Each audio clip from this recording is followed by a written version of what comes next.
हमारे देश के अंदर ऐसा एग्जाम्पल है कि रानी लक्ष्मीबाई के साथ लड़ने वाला जो है, तोप चलाने वाला भी गौस खान था। हमारे देश के अंदर ऐसा एग्जाम्पल है कि हमारे देश को परमाणु तरीके से जो मजबूत किया वो अब्दुल कलाम जी थे। तो क्यों हिंदू राष्ट्र बने?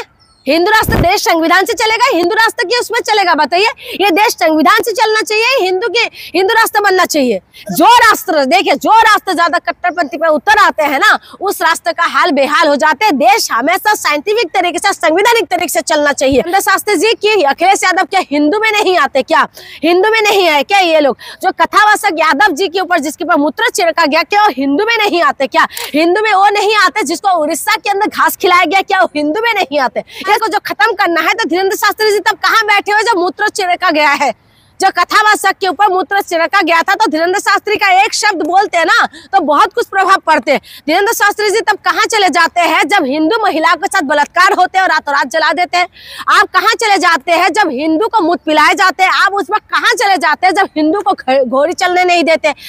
हिंदू एकता का लिए जो यात्रा निकालना पड़ रहा है आज देश के अंदर, जो है रोजगार के लिए यात्रा निकालते तो ज्यादा अच्छा था। धीरेन्द्र शास्त्री जी से मैं ये पूछना चाहती हूँ कि शास्त्री जी, आप अगर आज जो हिंदू एकता के लिए आप यात्रा निकाल रहे हैं, आप यात्रा निकालते हैं कि बच्चों के रोजगार के लिए, आप यात्रा निकालते कि महिला सुरक्षा के लिए, आप यात्रा निकालते कि महंगाई कम होने के लिए, तो हम आपका धन्यवाद भी देते हैं और आपके साथ भी होते हैं। लेकिन हिंदू कहाँ एकता नहीं है? आप मुझे बताइए, हिंदू में कहाँ फूट पड़ रहा है जिसकी वजह से आपको लगता है कि हिंदू एकता के लिए यात्रा निकालना पड़ गया, वो भी दिल्ली से और भी मथुरा तक?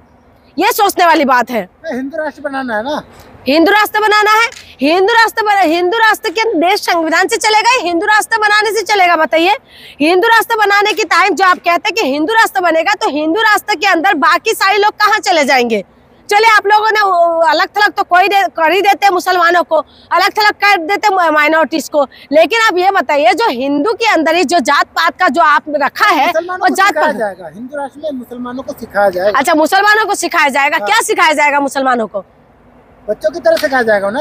अच्छा, बच्चों की तरह सिखाया जाएगा। आप बताइए कि मुसलमान जो मुसलमान बने हैं, मुसलमानों का जो डीएनए है, खुद भगवान मानव जो मोहन भागवत कहते हैं कि जो डीएनए है मुसलमानों का वो हिंदू से ही है, और उसके बाद वो कह रहे हैं कि नहीं, ये जो हिंदू एकता का करना है, उनके अंदर तो डीएनए हमारे कहते हैं हिंदू का ही है। उसके बाद तो ऐसे मुसलमानों को क्या सिखाना पड़ गया? बताइए, सिखाना तो उनको पड़ता है जिसके अंदर कट्टरपंथी है, जिसके अंदर जो है दिमाग में फचूर बढ़ा हुआ है, जो अपने आप में आपने हिंदू मुसलमान जो हो रहा है ना, उस चीजों को खत्म करने के लिए आपको यात्रा निकालना चाहिए कि देश के अंदर अमन और शांति रहे, देश के अंदर जो है प्रेम और प्यार रहे, देश के अंदर जो है रोजगार मिले, और देश की जो बच्चे हैं और साइंटिफिक तरीके से आगे बढ़े, उसके लिए आपको यात्रा निकालना चाहिए। आप कहते हिंदू साथ है, करोड़ों हिंदू साथ में है।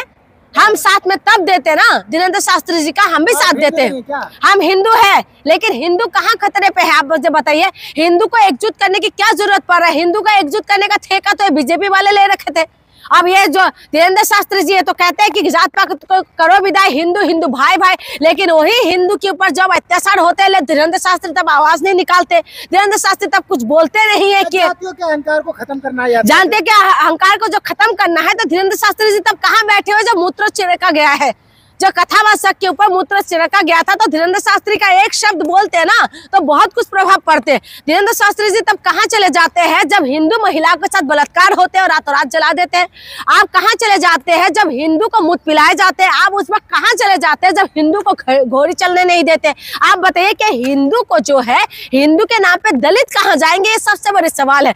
पिछड़े कहाँ चले जाएंगे? आज हिंदू के नाम पे आप लोग कहते हैं कि हिंदू को मजबूत करना है, हिंदू को एकजुट करना है। क्या अखिलेश यादव हिंदू नहीं है? हिंदू जो अखिलेश यादव का जब बंगला को धोया गया था, गंगा जल से क्यों धोया गया था? क्या धीरेन्द्र शास्त्री जी ये जवाब देंगे कि धीरेन्द्र शास्त्री जी की अखिलेश यादव क्या हिंदू में नहीं आते? क्या हिंदू में नहीं है क्या? ये लोग जो कथावाचक यादव जी के ऊपर जिसके ऊपर मूत्र छिड़का गया, क्या वो हिंदू में नहीं आते? क्या हिंदू में वो नहीं आते जिसको उड़ीसा के अंदर घास खिलाया गया, क्या वो हिंदू में नहीं आते? ये सबसे बड़े सवाल है। मैं यही सवाल करना चाहती हूँ कि आप बताइए कि आप यात्रा निकाल रहे हैं, तो इस सब मुद्दे पे आप चुप क्यों रहते हैं? चाहते हैं कि जातिवाद खत्म हो? जातिवाद बिल्कुल खत्म होना चाहिए। आपको लगता है, आपको लगता है कि जातिवाद खत्म हो जाएगा देश के अंदर?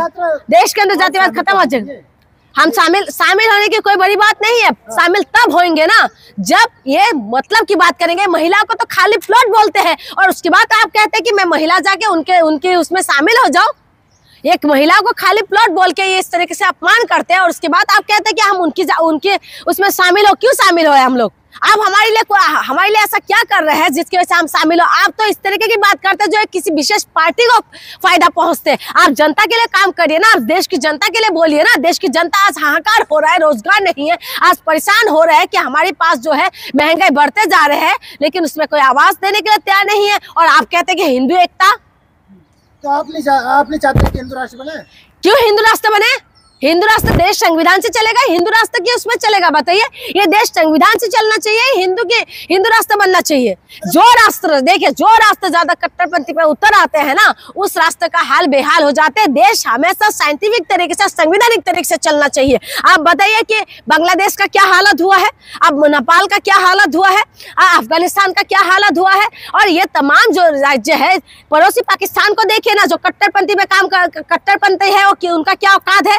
हमारे देश जो धर्मनिरपेक्ष देश है और हमारे देश के अंदर हिंदू, मुसलमान, सिख, ईसाई भाई भाई बन के रहते हैं, गुलदस्ता में बंद रहते हैं। हमारे देश के अंदर ऐसा एग्जाम्पल है कि रानी लक्ष्मीबाई के साथ लड़ने वाला जो है, तोप चलाने वाला भी गौस खान था। हमारे देश के अंदर ऐसा एग्जाम्पल है कि हमारे देश को परमाणु तरीके से जो मजबूत किया वो अब्दुल कलाम जी थे। तो हमारे देश को इस तरीके की बहुत सारे एग्जाम्पल है जिसकी वजह से हम गर्व करते हैं कि हमारे देश की मिट्टी में हिंदू और मुसलमान दोनों का खून शामिल है और हमारे देश के जो मिट्टी बोलते भी है। लेकिन इसके बाद अगर धीरेन्द्र शास्त्री कह रहे हैं कि हिंदू को मजबूत करना है, कि हिंदू को मजबूत करने वाले सरकार होने के बाद भी हिंदू के ऊपर जब अत्याचार करते हैं तो धीरेन्द्र शास्त्री जी कहाँ बैठे रहते हैं, क्यों आवाज नहीं निकालते? अभी देखिए बुलंदशहर के अंदर एक जो है मुकेश करके एक उनको किस तरीके से मार दिया गया है। वो भी तो हिंदू थे ना, उसमें कोई आवाज नहीं निकाले, प्रधान थे वो, उसमें क्यों आवाज नहीं निकाल रहे? आए दिन ऐसा तमाम खबर आते रहते हैं। आपको देखे कि कितना ज्यादा जो है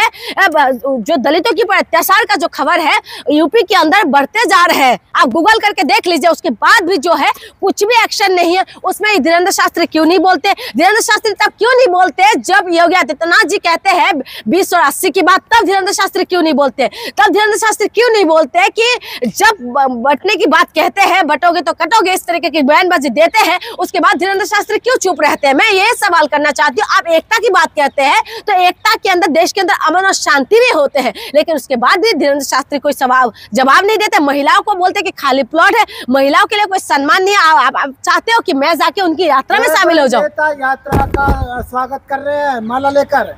देखिए, नेता तो उनका भी स्वागत करते जो बलात्कारी थे, आसाराम बापू का भी तो स्वागत करते हैं। यही थे ना, यही लोग नेता है ना, जितना अभी बड़े बड़े पदों में बैठे हुए तो खुद उनकी मंच में जाके भाषण देते थे। आसाराम बापू हो गए, राम रहीम हो गए, ये लोग बलात्कारी है। ये बलात्कारी के आरोप में बलात्कार साबित हुआ है, कोर्ट ने साबित किया। उसके बाद ये लोग जेल की सलाखों में है, उसके बाद भी ये लोग पैरोल में बाहर होते हैं। आसाराम बापू के ऊपर जो पॉस्को एक्ट लगा हुआ है उसके अनुसार वो जेल के अंदर थे, लेकिन अब वो पैरोल में बाहर होते हैं। लेकिन आप खुद बताइए कि लगातार जो है, आप कहते हैं कि जिसके साथ जो भी नेता जाके खड़े हो जाते हैं, दूध का धुला हुआ होता है ना नेता दूध के धुले हुए होते हैं ना ये लोग। आप बताइए, तमाम एग्जाम्पल है, बाबाओं का लाइन लगे हुए। अभी कुछ दिन पहले दिल्ली में था ना वो बाबा जो लड़कियों के साथ गलत काम करते थे। आसाराम बापू से लेके तमाम जो ये जो है, इनको तो बापू को, ये बापू नहीं, ये लोग तो डाकू निकल गए हैं।